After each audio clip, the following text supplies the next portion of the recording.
Okay, good day mga ka-Airsoft. Good day po sa inyong lahat, mga ka-Bigman. Hello mga ka-Airsoft, para sa ating afternoon daily vlogs. Nandito na naman po ako. Nandito na naman po tayo. Magkakasama na naman po tayo.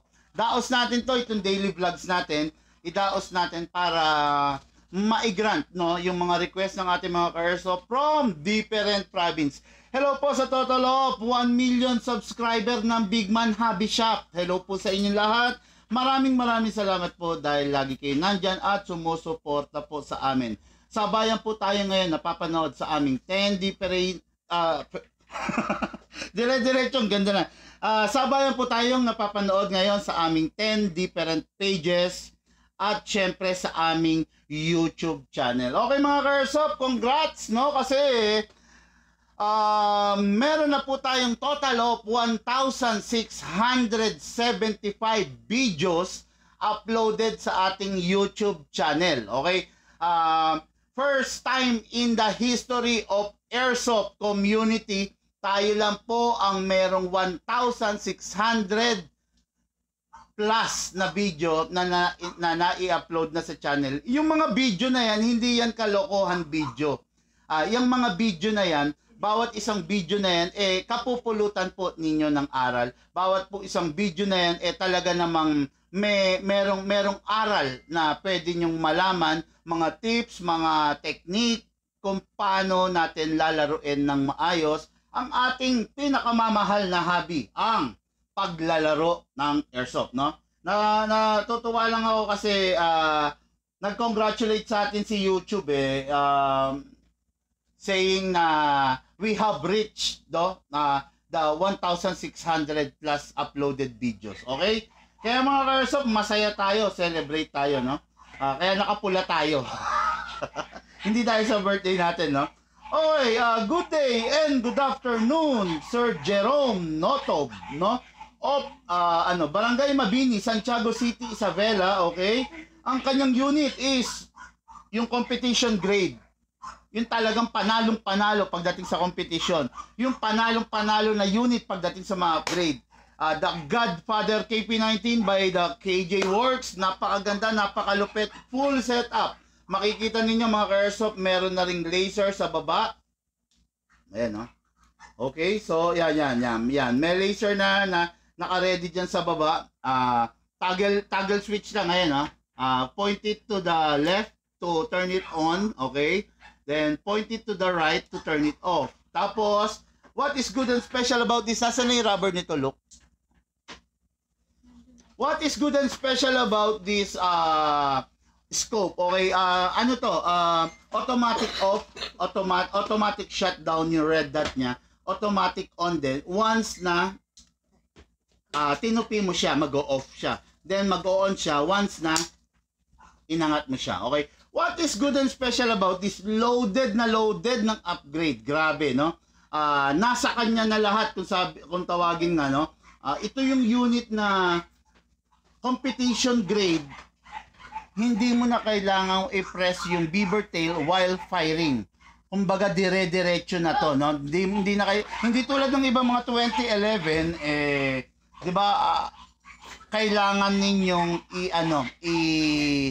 i-press ito while firing. Okay? Ito hindi mo na kailangan i-press. Tapos, mga ka-Airsoft, bago tayo mag-proceed nga pala, no? Pag nanonood po kayo ng vlog natin, huwag patayo. Halimbawa, yung may cellphone kayo, 'di ba? Huwag yung patayo. Ihiga niyo po yung cellphone niyo, ihiga niyo ganyan para malinaw ninyong makikita yung unit, malinaw na malaki yung detalye, no? Na makikita nyo. Hindi, pag kasi nakaganyan, maliit lang, di ba? Hindi nyo ganong kita yung detalye ng unit. Pero pag inihiga nyo ganyan, ayan, malinaw ninyo makikita. Kaya mga ka-Airsoft, ganito po tayo para malinaw natin na mapanood yung ating daily vlog. Okay yung connection ko ngayon, napakalinaw. Shout out, good day and good afternoon, Sir Polo Roddy Mojica. Good afternoon, Sir Bigman, sabi niya, no? Musta na po, Boss Bigman? Ngayon lang ulit nakapanood ng live, sabi ni Edward Carpena. Nice to see you again, Sir Edward Carpena. Okay? Mga ka-Airsoft, Diyos lahat itong nandito sa aking harapan. When I say Diyos, sila yung mga top leading airsoft on their category. Okay? Masasabi natin na ito masasabi ko na ang Diyos sa lahat ng 6.0 is the Godfather. Okay. Yan, sa Godfather, no? Tapos, ang Diyos sa lahat ng 7.0, although 7.0 din si Desert Eagle, pero ang masasabi ko, for me, on my opinion to, based on my daily experiences sa pag-airsoft, no? Ang masasabi kong Diyos pagdating naman sa how do you call this, sa 7.0 is the Infinity 7.0, the race gun, no? Siya talagang magiging Diyos, no, pagdating doon. So far. Pero ang Diyos sa lahat ng pistol, sa lahat, no matter what the size, 3.8, 4.1, 4.8, 5.1, 5.0. Sorry, walang 5.0. 5.1, tapos 6.0, 7.0. Ang Diyos sa lahat niyan is the Desert Eagle. Okay, no? Talagang Diyos to. Unit Anti-Airsoft Edmar Merencillo of San Marcelino, Zambales. Okay? Ito yung matatawag natin na Diyos ng lahat ng pistol. Bakit? Bakit mo tinawag na Diyos yan, big man? Ano ba yung meron yan? Okay, mga Airsoft, if you are looking for a unit na talagang malakas, talagang mapalag, talagang sumisipa, talagang mahapdi, talagang mabigat, talagang bulky, talagang solid, huwag ka nang magpatumpik-tumpik pa. Yung hinahanap mo ay ang the Lord of all pistol. Siya ang tinatawag na Desert Eagle. Okay, no? Desert Eagle, fully licensed unit by the Cybergun, no? By the Cybergun. Ginawa tong unit na to replicate the real Desert Eagle, no? Alam ko, familiar naman kayo, may mga gamers dyan, yung iba dyan, nagka-Counter-Strike, di ba? Di ba sa Counter-Strike, ang pinakamahal na pistol is the Desert Eagle, which is, siya yung unit na tumatagos sa mga pader, di ba? Sa mga box, di ba? Siya yung unit, ganon kalakas, ganon katindi ang Desert Eagle, okay? Tumatagos siya sa lahat, no? Ganon din naman siya sa live, no? So kung mga simpleng pader lang, talaga namang kaya niyang butasin yon. Ganon din siya sa tunay, no? Kung mga yero lang, ay nako po, sisiw sa kanya yon. Tatagos yung bala. Kaya ganon din siya pagdating sa airsoft. Hindi naman, kung sinabi ko tumatagos sa live, ito tatagos din sa pader. Hindi naman ganon. Ang ibig ko sabihin is, malakas siya sa live, sa tunay, sa real gun. Ganon din, sa airsoft din, siya yung title holder ng pinakamalakas, no? Not all, pero halos lahat ng Desert Eagle talaga, once na i-correct yung mga glitch, once na i-fine tuning, na i-trigger job, umaabot siya ng 500 FPS. Diba? Nakakagulat, 500 FPS, malakas pa sa kahit anong rifle na nasa likod ko. Diba? Downside lang niya, sabihin na natin, downside ng unit na to, ang hirap niyang i-holster. Walang available na holster para sa kanya. Hindi ko lang alam kung pwede magpasadya. Hindi ko lang po alam kung merong nabibili. Pero as far as I know, wala pang nabibiling holster para sa Desert Eagle. Bakit? Malaki siya. Talaga namang malaki. I-compare natin. This is the Desert Eagle. Ang length niyan is 7.0. While this is the 5.1. No? 5.1. Ayan. Okay, makikita ninyo, ayan, yan siya. Yan. Di ba? Masyadong malayo yung distansya. Masyadong malayo, masyadong malaki in terms of laki, pagiging bulky. Ayan. Makikita nyo naman ng malinaw, no? Yan. Talagang ganun siya. Ngayon, bagay na bagay naman sa laki niya, yung lakas niya. Kasi pangit naman kung kung malaki tapos mahina. 'Di ba sa basketball player, 'di ba? Walang kwenta yung laki mo kung hindi ka makakascore. Walang kwenta yung laki mo kung hindi ka makakatalon, 'di ba? Sa basketball player, pag malaki talaga, kita nyo sila Yao Ming, 'di ba? Ewan ko lang kung inaabot ng mga Gen Z yun, pero Yao Ming, isang Chinese na center. Kita nyo naman sila Shaquille O'Neal, oh, 'di ba? Malalakas yan. Talagang bawat position, bawat airsoft, bawat bagay merong purpose, 'di ba? Siyempre, pag malaki ka, basketball ang pinag-uusapan, center ka. Hindi pwedeng malaki ka tapos gusto mo point guard ka, 'di ba? Hindi pwedeng ganon. Katulad nito, malaki to, mapalag, malakas. Okay siya sa mga taong sa mga taong malalaki ang palad, sa mga taong capable gamitin ito. Pero hindi siya pwede sa mga unang-una sa bata. Siyempre, pag bata, medyo maliit ang palad, maliit ang grip, hirap na sakmalin itong grip, di ba? Tapos pag bata, medyo hirap pigilan yung recoil nito. Malakas talagang recoil nito. Siguro ang pangit ng Desert Eagle kung kasing lakas lang siya ng Glock, no? Ang laki niya tapos kasing lakas lang siya ng Glock, 'di ba? Pangit ang Ford Raptor kung kasing lakas lang siya ng multi-cab, ng mga Tamiya, 'di ba? Ng mga Toyota Wigo, 'di ba? Pangit. Kumbaga, ibinabagay doon sa kanya yung paggagamitan sa kanya. Sa totoo lang, practical shooting, hindi pwede ito. Hindi pwede ito at walang gagamit nito. Not unless lahat kayo naka-Desert Eagle. Kasi bakit? Talo ka dito. Pucha, every putok nito, you need to refocus again ng mga ilang seconds dahil sa sobrang lakas niya. Sa sobrang lakas ng palag. Okay? Unit ang ating ka-airsoft, Sir Edmar Merencillo, the Lord of all Pistol, the Desert Eagle. Last but not the least, Francis Recto of Mangaldan, Pangasinan. Okay, no?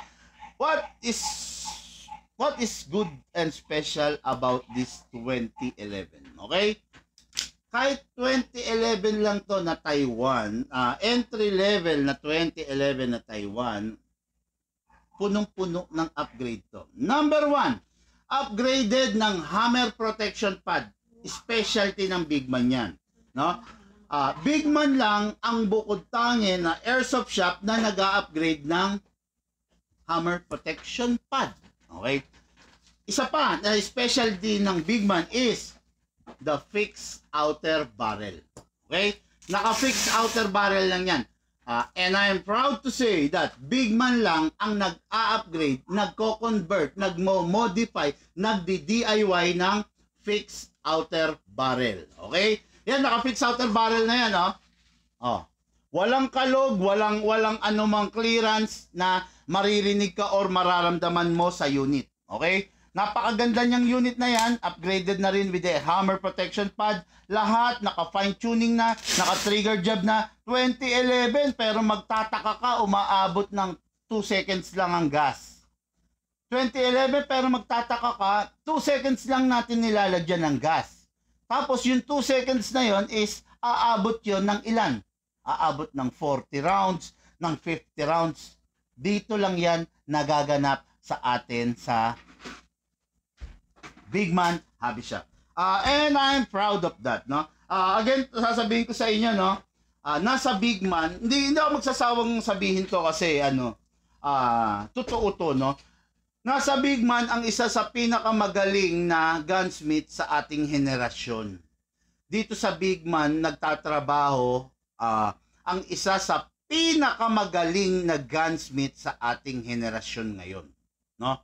Proud ako doon kasi yun ang totoo, no? Hindi ako magsasawang sabihin yun, no? Hanggat nakikita ko na yung gunsmith natin talagang hindi sumasakit ang ulo ng mga player, hanggat nakikita ko na ang gunsmith ko ay nakikita ko na nakikipagtulungan siya sa akin, sa atin, talagang masasabi ko, no? Kasi hindi ako pwedeng mag-handle ng gunsmith na Wala akong pinapatamaan or what Hindi ako pwede mag-handle or mag-alaga ng gunsmith na putyu-putyu. Okay, bakit? Kasi kailangan ko ng gunsmith na number 1, tapat. Number 2, madiskarte. No? At number 3, independent. Independent sa paraan na kaya niyang panindigan yung bagay na kinonvert niya, ginawa niya, kaya niyang i-justify sa akin. Meron bang silbi yan? Hanggang ilan ang itatagal niyan? Meron bang pros and cons yung ginawa mong modification? Kailangan niyang i-justify yun sa akin.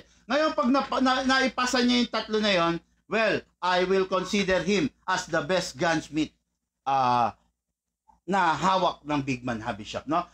Don't worry regarding sa ating gunsmith, no? Ang gunsmith natin is number 1, matapat, no? Matapat.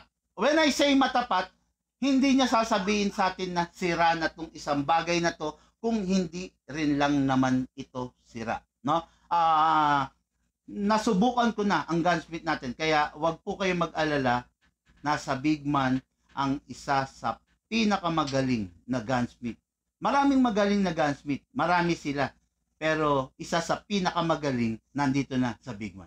No? Kaya sit back, relax lang kayo sa unit nyo. Halimbawa, nasira yung unit nyo, huwag kayong mag-hesitate. No? Magagawa natin yan. Especially dito sa Big Man, hindi naman tayo nauubusan ng pyesa. Not unless very major parts. Okay? Pero mostly, kung mga minor parts lang, don't worry, kaya na natin yan. No?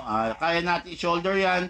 Kaya na natin ibigay yan. Huwag lang talagang yung mga parts na fatal, no? Alam niyo naman yun kung ano yung mga parts na fatal. Okay? So, let's begin. Unahin natin ang unit na from the pinakamababa up to dun sa pinakamataas. Okay? Kaya yan ganyan yung forma eh. Ganyan yung ayos. The 2011 na high kappa, the 2011 High Kappa Godfather, and the Lord of all Pistol, the Desert Eagle. Okay, start po natin. This is a 2011, sabi ko nga, naka-hammer protection pad, naka-upgrade ng fixed outer barrel, hindi nga lang siya naka-hop-up rubber at saka naka-anti-freeze nozzle, pero just in case na gusto nyong ipa-upgrade yung hop-up rubber, anti-freeze nozzle, fine tuning and trigger job, kayang-kaya, pwedeng-pwede. What is good and special about this 2011? Maraming 2011. Kung mapapansin niyo, number 1, may compensator siya. Okay? Ang purpose nitong compensator na to, not to compensate the recoil, but to hold. No? Para hawakan ng gusto yung outer barrel. Okay? This is a unit na hindi naka-fix outer barrel. Ayan. Magalaw. Well, this is ang unit na naka-fix barrel. Okay. Plus, dahil dun sa front compensator niya, nakakatulong tuloy siya para hawakan yung barrel para wag gumalaw up and down at wag gumalaw left and right. Dahil nga, nakalock talaga siya dito. Ayan, no? Hindi mo siya magagalaw up and down, hindi mo rin siya magagalaw left and right. Kasi nakalock siya. Yun ang pinakasilbi niyang compensator na yan. Bawat compensator kasi, bawat accessories ng unit talaga, meron namang silbi. Actually, wala namang ginawang accessories na walang silbi pagdating sa airsoft. May silbi at may silbi talaga. Kumbaga, meron siyang function. Diba? Kaya siya inilagay doon dahil meron siyang function. Okay. Then this unit is equipped with a tactical rail at the bottom, no, of the body. Kumbaga, pwede mo yang lagyan ng mga laser like this. Pwede mo ka rin mag-attach dyan ng mga flashlight or whatever accessories that you want to put on your unit. Okay? This unit is napakaganda. Meron siyang ambidextrous, syempre may hammer, may beaver tail. Okay, the trigger is not adjustable but still maganda siya, masarap siyang gamitin. Solid steel ang trigger, no? Tapos, ayan, this is a Taiwan-made unit. Naka-bomber sight, makikita ninyo. Then, fixed front sight ang nakalagay, no? Conventional, no? Walang ganong upgrade kasi nga entry level to ng 2011 pagdating sa mga pistol. Big Man, matibay ba yan? Big Man, okay ba yan? Yes, okay naman, no? Okay na masasabi. Mas okay kaysa for me, mas okay to kaysa sa mga T-Rex or yung mga Rex, no? Mas pipiliin ko to over the T-Rex Hi-Capa kasi ito, proven ko, matatag ang metal niya, no? Matatag, based on my experience, no? Kasi yung mga T-Rex, nalalambutan na ako sa mga T-Rex ngayon. Ano ba itsura ng T-Rex? This is the T-Rex, so, ayan, no? Kung tatanungin nyo ako, T-Rex 10 years ago, okay, go ko yun, good yun. Pero yung mga T-Rex ngayon, hindi naman sa maninira ako ng brand, pero ang feeling ko, napakalambot, no? Ang topak ng T-Rex number 1, lumuluwa, naghihiwalay yung outer barrel niya. No? Naghihiwalay, so dumudura, kumbaga lumalabas yung outer barrel niya. Pangalawang na-experience ko sa T-Rex is, napakalambot ng slide stopper niya, masyadong madaling mapudpud. Lalo na kung di mo lalagyan ng silicone oil, no? Pero yan, masyadong madaling mapudpud. Ang tendency pag napudpud siya, putok ka na lang ng putok, pak, wala na pala siyang bala, hindi pa siya nag-open slide. Yun yung mga bad experience ko. I'm not saying na lahat ganon, pero bad experience ko as a seller doon sa unit na T-Rex, no? Pero ito, over the T-Rex, I will choose this. Mas pipiliin ko to kasi dito wala pa ako na experience na ganong mga experiences, no? Okay, so let's begin. Yung unit natin, syempre kailangan lalagyan natin ng silicone oil. Huwag makakalimot mga ka-airsoft sa paglalagay ng oil kasi ito lang yung tanging vitamins, ito lang yung tanging bagay na pwede mong maibigay dun sa unit mo para ma-maintain mo siya, no? Okay, press the valve para open siya, para pag in-sprayan mo, yung oil papasok hanggang sa kaloob-looban. Okay? Pag hindi mo press yung valve, yung oil nakatambay lang dyan. Pag itinaob mo, tutulo lang. Sayang lang, di ba? Kaya kailangan i-press ang valve, then press din dito lagay rin dito sa inlet. Konti lang, wala kang ipe-press sa inlet, okay? Then sa unit, kasa natin. I-lock natin manually dito sa slide stopper, tapos isprayan natin yan. Okay. After that, dito rin. Ito. Yun. Okay. Then, after that, release. Then, syempre, i-rest natin. Okay. No? Ngayon, nandito na tayo. Jump na tayo rito. No? So, this is the magazine. Ang magazine, this unit is powered by a 27 rounds Hi-Capa magazine. Ngayon, lagyan natin siya ng gas. Sa paglalagay ng gas, always pataob, hindi pwedeng pahiga or patayo, kailangan pataob. Okay? Then, press down. 1, 2. Okay. Nilagyan natin mga ka-airsoft, 2 seconds lang. Enough na po iyon. Sobra-sobra pa nga actually. Okay? By the way, nakita nyo naman yung nilagay ko rito, 12 kg lang. Okay? Hindi natin pwedeng lagyan ng 14 kg to kasi bakit? 2011 to, sadyang malakas to. At syempre dahil na-upgrade pa natin, mas malakas pa at mas magandang performance niya. Just imagine kung malakas na siya, gagamitan mo pa ng 2011, mawawarak po ito. Hindi po siya design para lagyan ng 14 kg, although full metal to, pero hindi full steel ang laman loob niya. Okay? Alloy lang rin talaga. Okay? Kaya mga ka-airsoft, no, sundin nyo lang advice ko, hindi kayo mapapahamak at hindi ko kayo ipapahamak. Okay? Kasi pag ako nag-advise, yung totoo lang ang sasabihin ko. Hindi ako pwede magsinungaling sa inyo. Bakit? Lifetime warranty ang Big Man.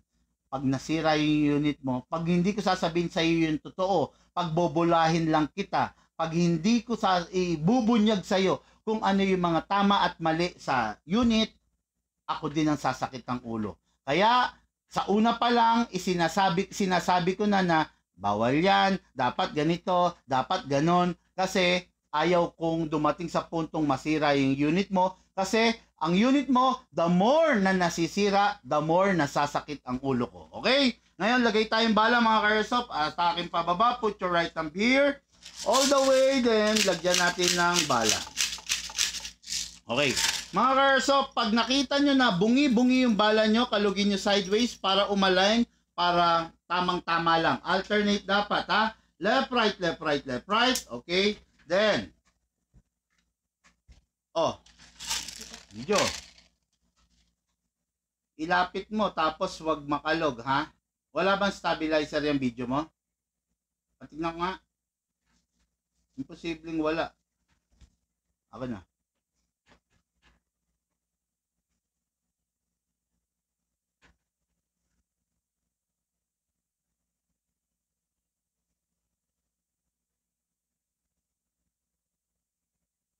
Oo nga, wala pala stabilizer to.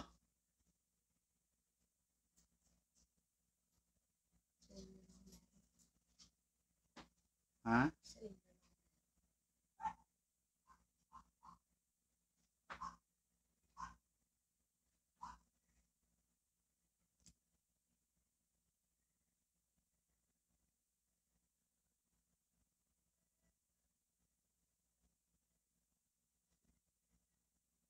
Baka sa 1:1 ng stabilization mo. Tingin.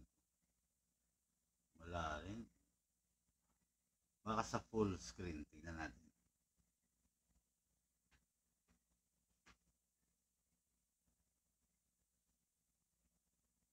Wala rin. So, ano lang tayo? 916. Okay, so ngayon. Okay. Okay, this is the okay, ulit. Ayun na si ate mo. Okay. Okay mga ka-airsoft, this is the 2011 High Kappa Entry Level Edition. Pasok ang magazine ka sa ready to fire. Firing!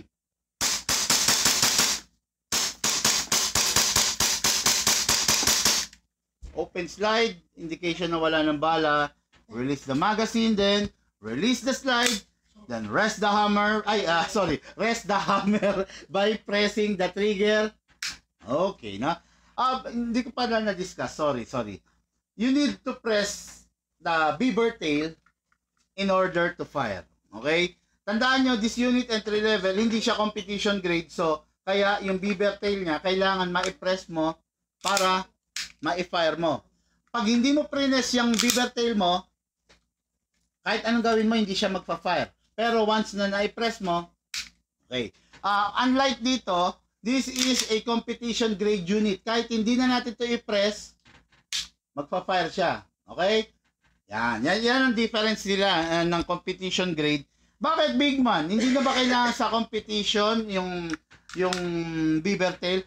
Most ng beaver tail is a safety features para sa unit. Most of the player na lumalaro in a competition is pro pagdating sa barrel. No? Pro pagdating sa barrel. So, ang target nila, once na hinawakan nila yung barrel nila, nakafocus na lang sila sa target nila. So, maliit yung chances ng aksidente. Okay? And once na lumalaro ka na, merong oras na pinaglalabanan. Yung beaver tail, yung pag-press ng beaver tail, minsan medyo nakakadagdag pa sa oras yan. Kaya na-invento na ibinabypass yung beaver tail. Okay? Ngayon, wala namang naglalaro sa competition na newbie. Walang naglalaro sa competition na first time na hahawak ng barel. Most ng sumasali sa competition is marunong na talaga sa barel. Okay? Kaya less ang chances ng aksidente kahit walang beaver tail. Mga disiplinado yan. Lahat halos ng lumalaro sa competition, alam yung tamang paghawak, alam yung positioning, alam kung paano dapat ang shoulder, alam kung paano dapat ang present ng gun.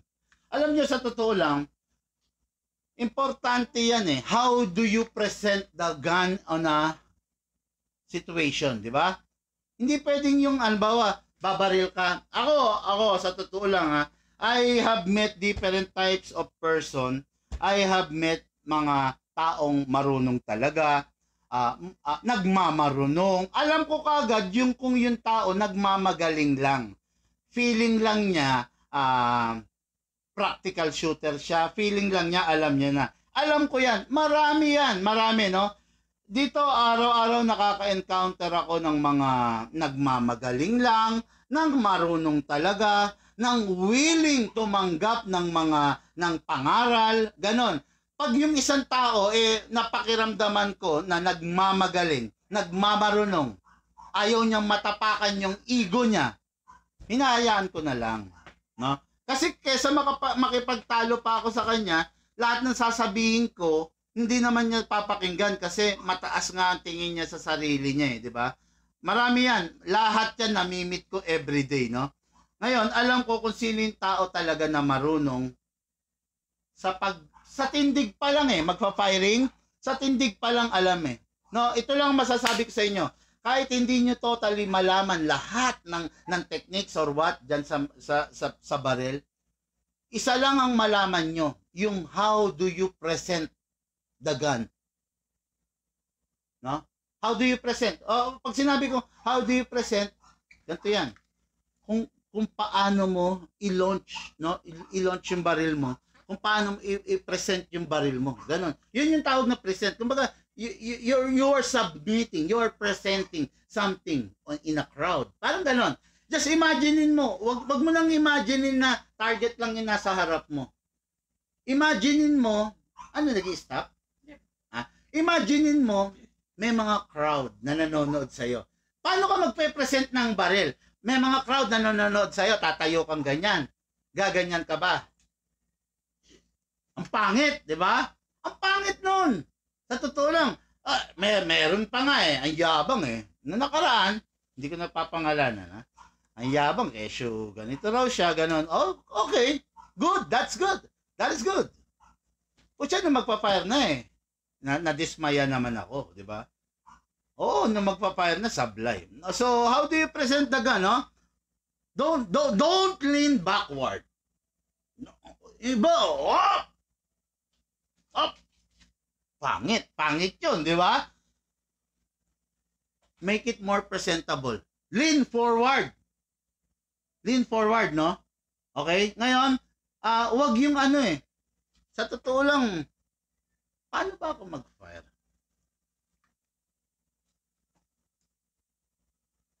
Hindi, kasi ang hirap Hindi, we're talking about a pistol, no? Wag na muna sa rifle. Sa rifle kasi isa pang mahirap rin talaga yan, no? Ang pinaka-effective sa totoo lang, ang pinaka-effective na positioning. For me, opinion ko to kasi dito ako nahasa, no? Kung kanan ka, step mo yung left mo to gain stability. Tama hindi?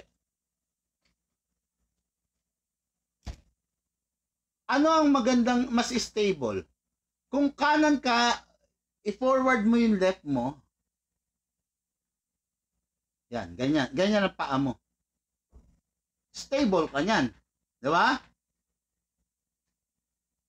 Ngayon, pag pantay ka kasi, hindi, we are talking about sa bagay. Kung sa airsoft, kahit pantay nga pala. Kaya lang, airsoft is a preparation sa tunay Di ba, Shane? Di ba? So, ganito ganito na lang. Ang hirap, no?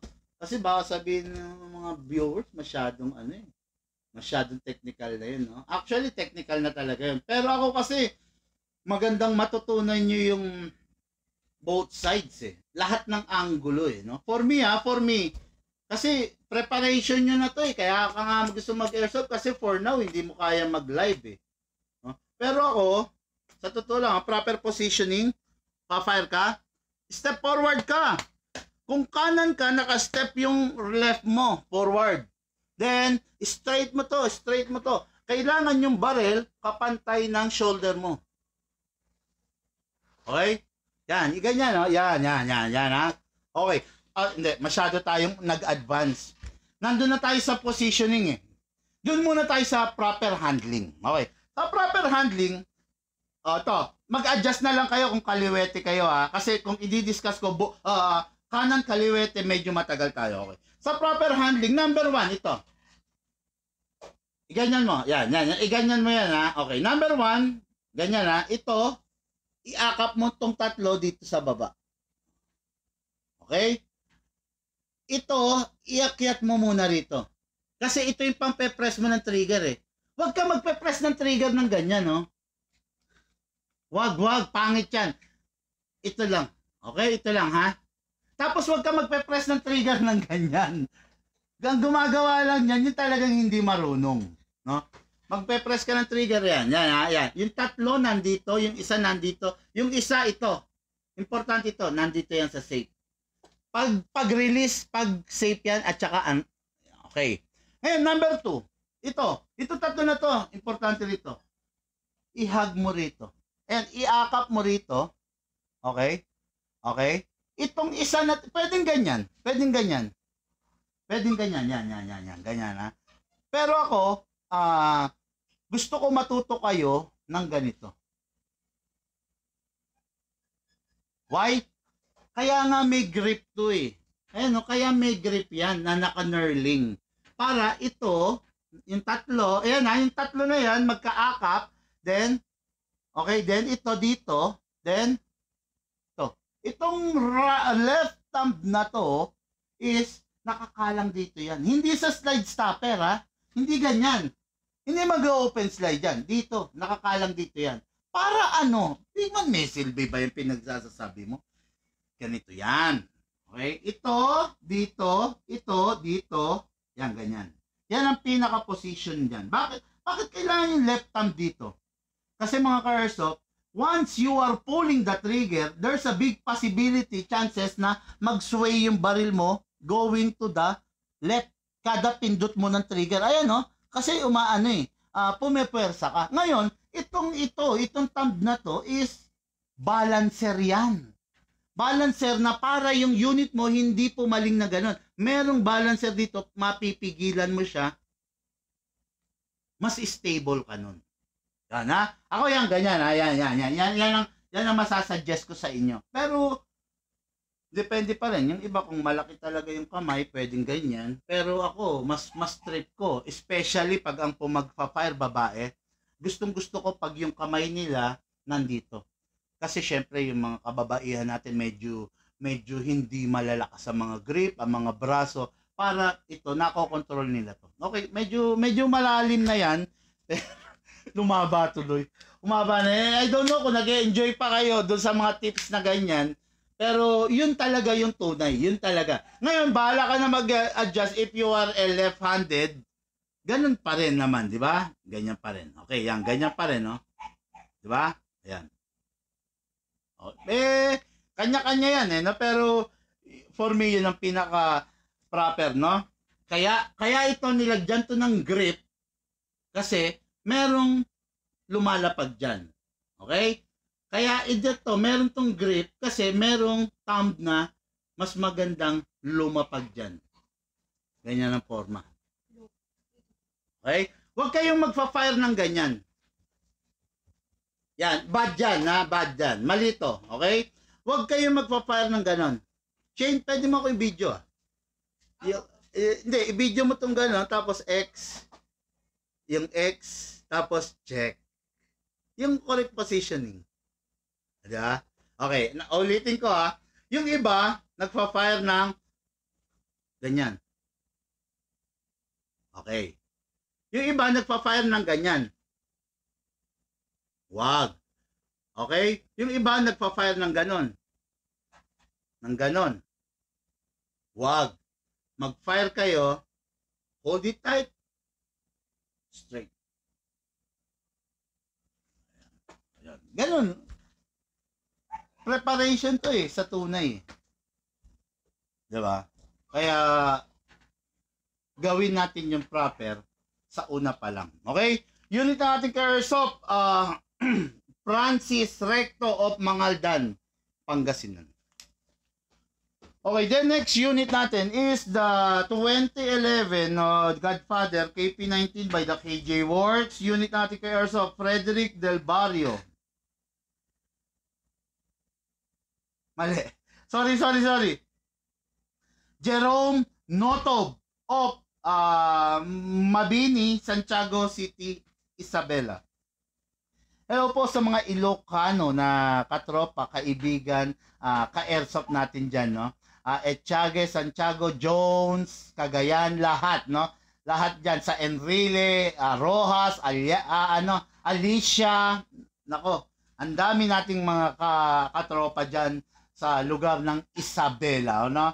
Sa lahat po ng Ilocano, samahang Ilocano, maraming salamat sa pagsuporta nyo sa amin. Okay? So, this is the unit, the 2011, okay, Hi-Kappa KP19. Number 1, what is good and special about this? Aluminum fixed outer barrel. Okay? Number 2, equipped na siya with a RMR dotted scope. Red dot scope. Okay, ayan.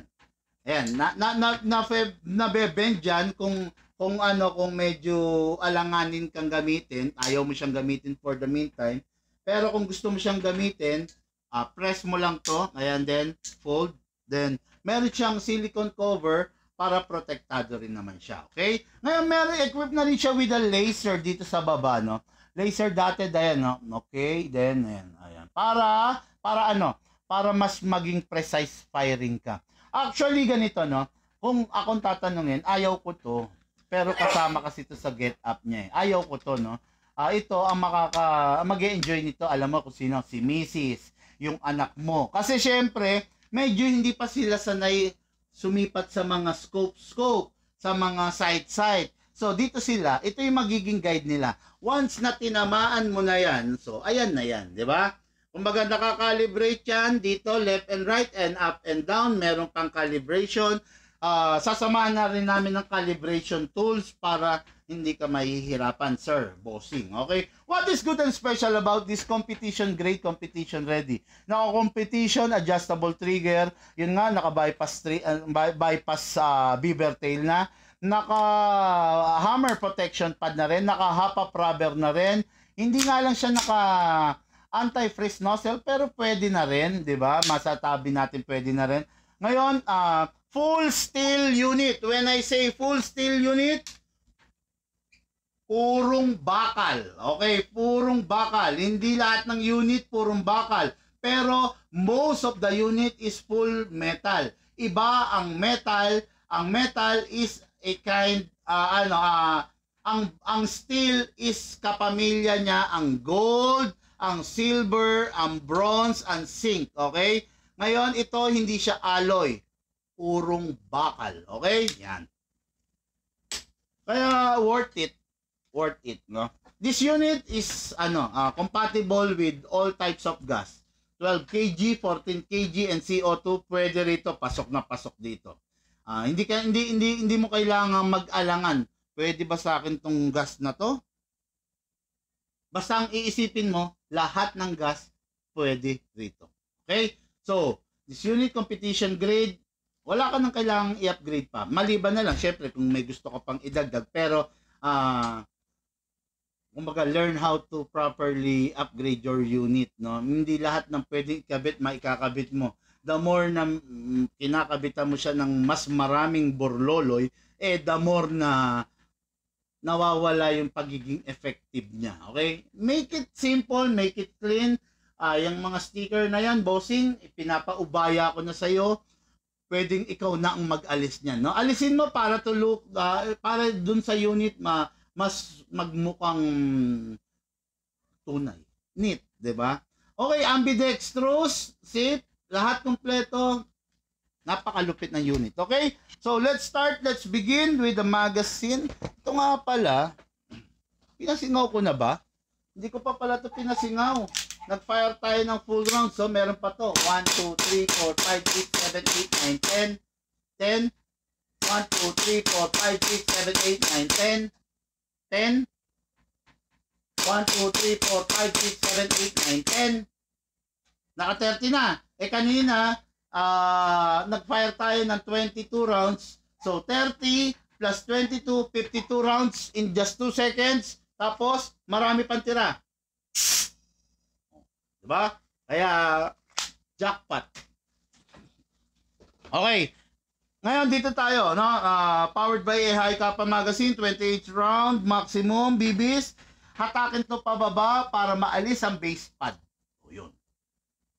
First line of defense para sa magazine mo, just in case na nahulog, ito ang tatama. Pero, ganun pa man, hindi ibig sabihin na dahil meron nito, pwede mo nang ilaglag-laglag. Okay? Ingatan pa rin natin, iwasan nating malaglag para yung unit natin tumagal. Press the valve, then spray. Okay, after that, dito rin sa ilalim, spray din. Okay. Then next is lagyan natin ng gas, no? Sabi ko nga sa inyo, 12 kg, 14 kg, pwede rito, lagay tayo 14 kg, press down. 1, 2. Okay, then put it back. Yung base pad. Oh, yan. Huwag kang maglalaro ng walang base pad kasi hindi mo masabi yung pagkakataon. Baka biglang malaglag mo yan. Eh, di ba? Eh, di walang protection. At least kung nandyan yan, hindi direct hit yung metal, hindi direct hit yung magazine sa ground. Okay? Ngayon, after that, ito, kunin natin yung unit. Siyempre, kasa natin, lagyan natin ng silicone oil. Then, lagyan din natin dito. After that, release. Then, rest. Sarap ng unit. Suwabe-suwabe yung mga lagitik. Then, syempre, lagay tayong balang reloader na walang lamang bala. Okay? Hatakin pa baba. Put your right thumb here. Lagyan natin. Pump lang. Okay? Ngayon, kalugin. Pag may, pag mayroong bibis na hindi naka-align, pasok sa unit.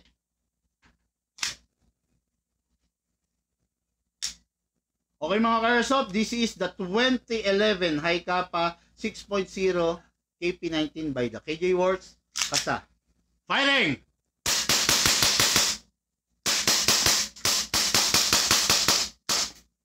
Open slide kasi wala ng bala. Next thing to do, release the magazine, then release the slide, then rest the hammer rest the hammer even without pressing the beaver.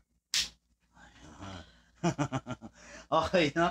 Tapos, ayun. Pag gusto mong gamitin to, pwede. Okay? Ngayon, para protektado, lagay mo lagi yung silicone pad pag hindi gagamitin. Okay? This unit, for shipping, going to Mabini, Santiago City, Isabela, Norte yan, no? Okay, so, marami pang laman to. Pakita ko sa inyo, ha? Pasingawin natin. Dami pa. Diba? Kayang mag 50 something rounds nito up to 60 rounds, no? Na 2 seconds na gas, okay? By the way mga ka-airsoft, pag nag-firing kayo, pag malamig na yung magazine, painitin using your body temperature or iipit sa kilikili para mag-init siya, para mag-regenerate, no? Mawala yung yellow sa loob ng magazine, mapalitan ng hangin. Mag-convert yung yellow into hangin, okay? Yan. Painitin. Huwag magdidire-diretso ng laro, no? Kasi malamig na. Pag malamig na, mahina yung airsoft dahil mabigat ang hangin. Unit, go Jerome Notob, no? Of Mabini, Santiago City, Isabela. Okay? Ito kasama niya to ha. Okay, and our unit for our main event, no? Main event na tayo. Okay. Saan to? The best talaga turo mo, bossing. Sabi ni Archie Roquero. Thank you po. Okay. Thanks for the tip, sir. Sabi ni Polo Rodney. Okay, then good job, Sir Bigman. Sabi ni Cesar Susan de la Cruz. Okay, sir. Meron po bang M110 sa game? Okay. Proper maintenance unit will last long. Tama. Sabi ni Rodney, no? Ni Polo Rodney. Salute sa gunsmith nyo, sabi. Okay. Sa AK variant, may blowback design po na ba na available? most of the AK are most of the effective unit and AK, especially AK, are electric type. Bihira ang merong blowback na AK. Meron namang meron, kaya lang medyo pricey. Kung talagang may pera kang 30,000, pwede yun, no? Pero kung ang pera mo 15,000 lang, wag kang mag-asam ng AK na merong blowback, no? Iba yun, no? Tapos, you should learn the downside ng mga unit na may blowback, no? Ako, pag ang unit ko may blowback, pinapaalis ko yung blowback Yung iba naman gusto may blowback, no? Hindi ko ganun tinatouch yung topic regarding blowback kasi alam ko maraming magtataas ang kilay. Alam ko maraming tatamaan, no? Pero ito lang, ha? Hindi mo kailangan ng blowback once na naglalaro ka na. Hindi mo kailangan ng blowback, no? Ang blowback, hindi ko sinasabing pangit na may blowback, pero depende kasi sa paggagamitan mo. Ang blowback kasi maya lumuluwang yung tornilyo mo pag naka-blowback. Syempre sa laro hindi mo maiiwasang mangrat-rat Papapapapap. 'Di ba? Walang iniwan yan Ang gusto mo lang is maka-hit. Hindi mo yung mga other special features ng baril hindi mo naman na kailangan. 'Di ba? Not unless Sunday stress reliever, mag-isa ka lang, mga ilang fire lang, pak. Okay lang yung mga blowback. Pero for me, paglaro, ang dami kong unit na may blowback. Naka-low necks ako Diba? May recoil kit yan Merong blowback housing yan. Lahat, diba? Pero inaalis ko Kasi hindi siya effective pagdating sa game.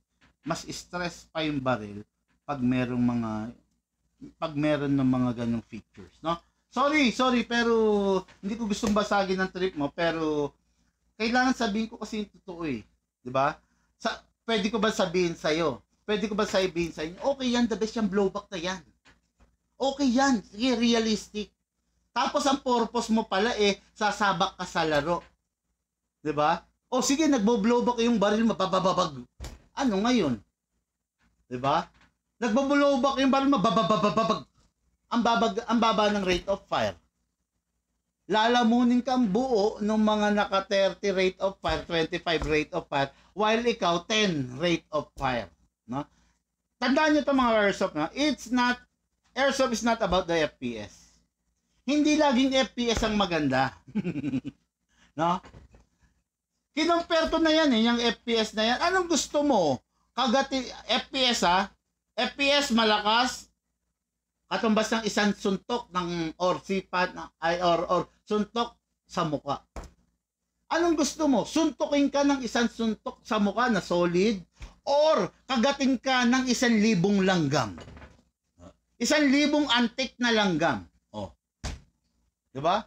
Magpapasuntok na lang ako ng isang suntok sa muka kaysa kagatin ako ng 1,000 langgam. Ganon din 'yon. ROF. Anong gusto mo? Barilin ka ng naka 500 FPS, isa pack, or barilin ka ng naka 400 FPS lang, pero 30. Diba? Anong mas masakit? Yung isang pitik ng 500 FPS sa likuran mo, or yung isang segundo ng 30 rounds sa likuran mo? Diba? Sige, kayo mamili. Kayo mamili One hit ng 500 FPS or 30 hit ng 400 FPS. Ano sa tingin nyo yung masakit? Yan. Agree po ako, depende talaga sa purpose mo sa unit blowback. Tama yan. Si Omar Kanaan, no? Snipe. Mga airsoft anong gusto nyo? One hit ng 500 FPS or anong gusto nyo pala? Anong masakit na lang? Anong masakit? Wag na yung gusto. Anong masakit? One hit ng 500 FPS or 30 hit ng 400 FPS? One hit po, sir. Ay, ganon? Gusto mo yung one hit? Masakit din yun. Hindi, ako, for me, for me, mas masakit for me, yung 30 BBs na tigpa 400 kesa isang barilin mo na ako ng one hit na 500 FPS. Kaya kong saluhin yun.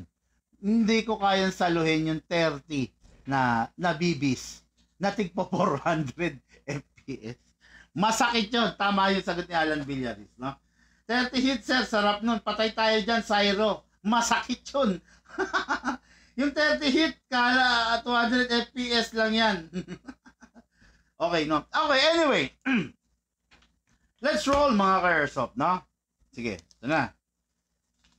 What on my desk right now is what do we call the Lord of all pistol. Okay? Maraming variant to. May black, merong black, may silver, and this is the gold. Merong black tactical, silver tactical, and gold tactical.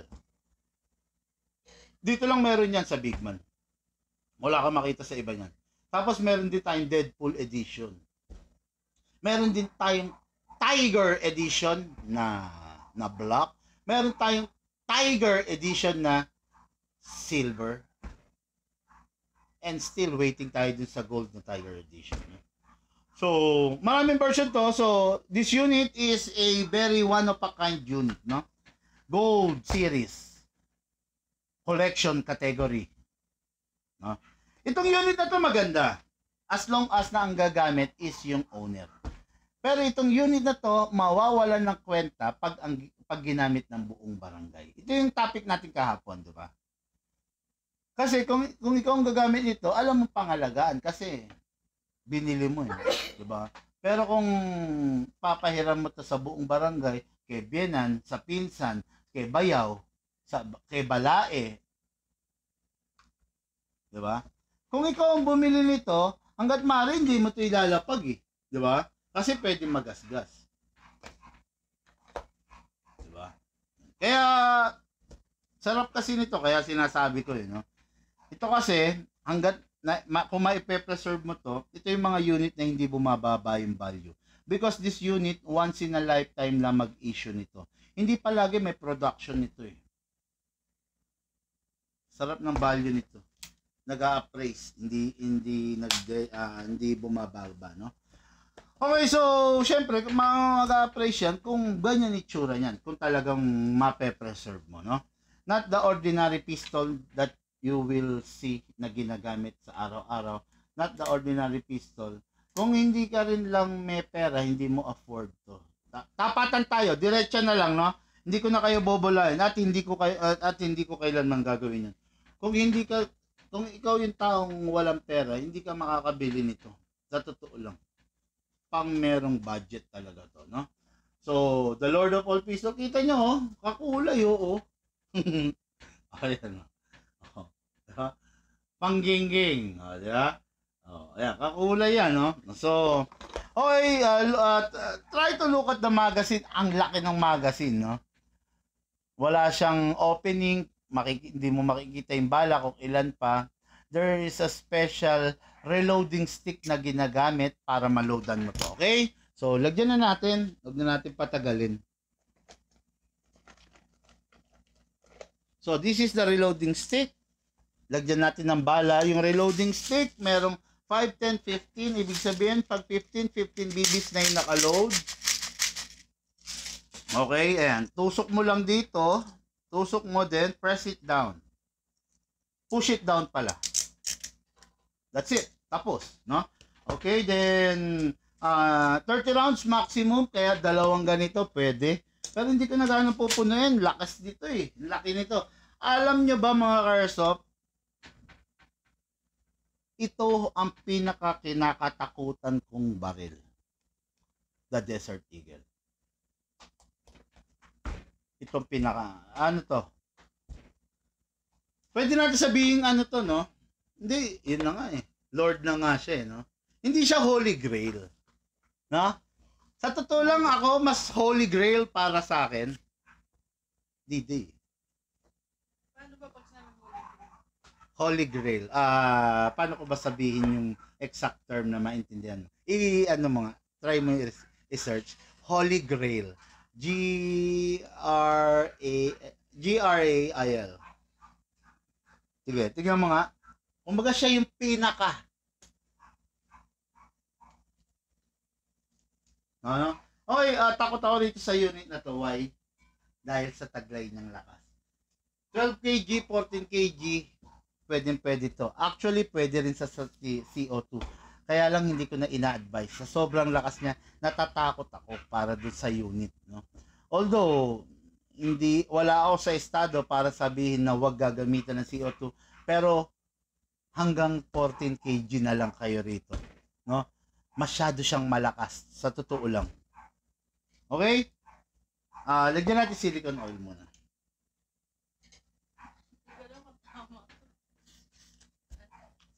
The search for the Holy Grail became the principal quest of the Knight of King Arthur.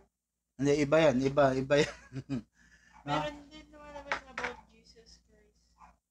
Oh, siya kasi yung pinaka Parang yun yung, kumbaga, wala na. Siya na yung katapusan, siya na yung siya na yung, pag meron ka na yan, achieve mo na lahat. Parang ganon. Yun ang Desert Eagle, no? Ay, ito, sa totoo lang, pride magkaroon ng Desert Eagle. Pride, no? Pride to. Putya, kahit lahat ng unit mo pipitsugin tapos meron kang isang ilalabas na ganito. Wow! Ano yan? Ganun na expression Anyway, 12 kg lang gagamitin ko. Sabi ko nga sa inyo, takot ako rito. Pero pwedeng 14 kg, pwede rin CO2. Upside down, press down. 1, 2, 3. Nilagyan ko 3 seconds. Mga airsoft, malaki yung magazine niya. Ipagparaya nyo na sa kanya yun. Kasi, syempre, walang iniwan sa sasakyan. Malaki makina mo, gagamit ka ng mas malakas siya magkonsumo ng gasolina, di ba? Okay, so, mayroon ng bala. Lagyan natin silicone oil to, no?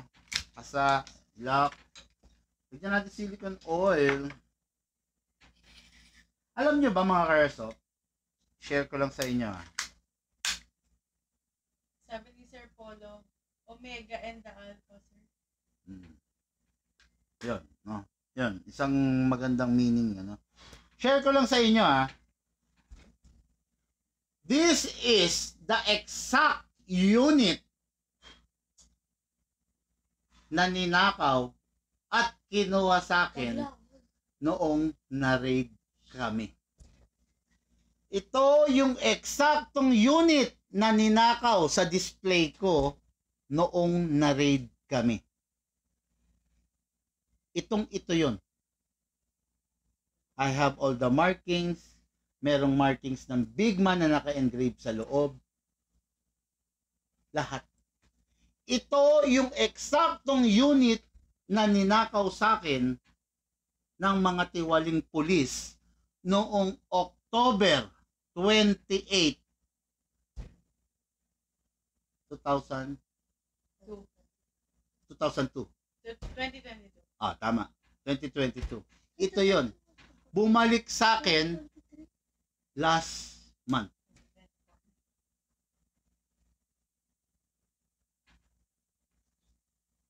Ito yung eksaktong unit na ninakaw sa akin ng mga tiwaling pulis na nang-raid sa akin at bumalik sa akin just last month. Ito yun. Ito yung eksakto na yan. Pasok, kasa, ready to fire. The Lord of all Pistol, Gold Edition, the Desert Eagle. Firing!